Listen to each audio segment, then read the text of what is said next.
Total Sports.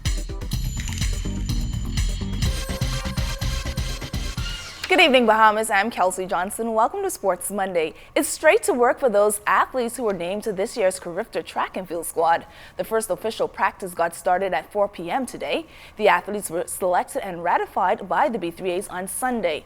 This after a 2-day mandatory trial. Some 54 athletes were selected and will travel to Grenada during the Easter holiday weekend. According to team manager Mildred Albury, all the athletes that were named met the qualifying standards that were set by the governing body. It was decided that we would set the standard at the beginning of the season, that for Carifta we would take qualifiers only. And so we drummed that into the athletes and the coaches all season long. And so this year, that is what we did. We had to stick to that standard and take qualifiers only. We do have several athletes who've been placed on the list for relay duties. The Bahamas has always done well in relay duties, but every athlete who has been named to an individual event is a qualifier. The IAAF World Indoor Championships will get on the way in Portland, Oregon on Thursday. Members of Team Bahamas will leave for competition tomorrow. The Bahamas will be represented by a 9-member squad, inclusive of Tania Gaither, who's the lone female. With 3.4 seconds remaining in regulation, Brandy Buse sunk a baseline jumper that put the Jacksonville Lady Dolphins ahead by 2. That shot nailed the conference title win. The Lady Dolphins are coached by Yolette McPhee-McQuinn, who is a native of Freeport, Grand Bahama. McPhee-McQuinn coached the squad to the Atlantic Sun Championship on Sunday. The team is now on its way to the NCAA tournament. It just feels great. I mean, to have another opportunity to play, to lead a team into a championship and witness and be there and guide them to a victory is just a blessing. I'm so proud. Hopefully I can encourage a lot of fellow Bahamians to never limit themselves.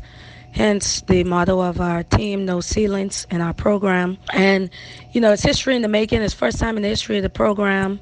And I'm just overwhelmed by it all.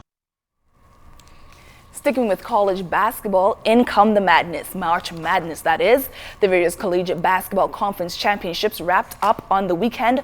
Our Charles Fisher was at the Big 12 conference tournament where Bahamian Buddy Hield and Shaquille Clare played. Here's his report.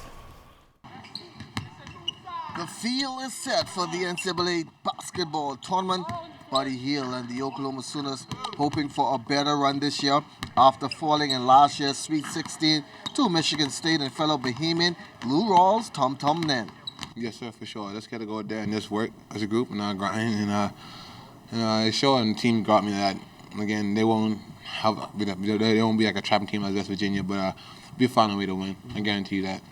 Last year, Texas suffered a first-round exit to Butler. Shaquille Clare redshirted last season after transferring from Maryland.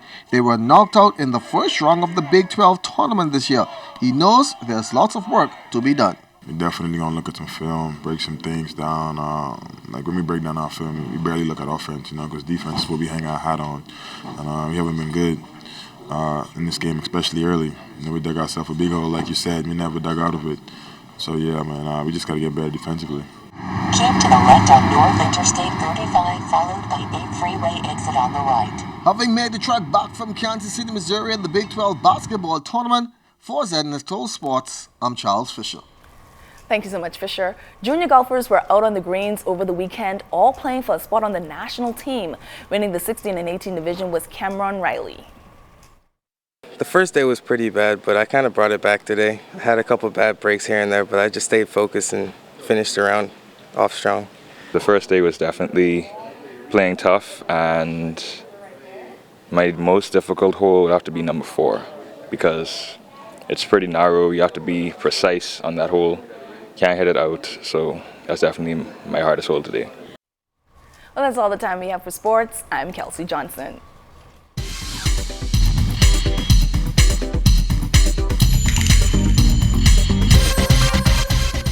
This is ZNS Total Sports.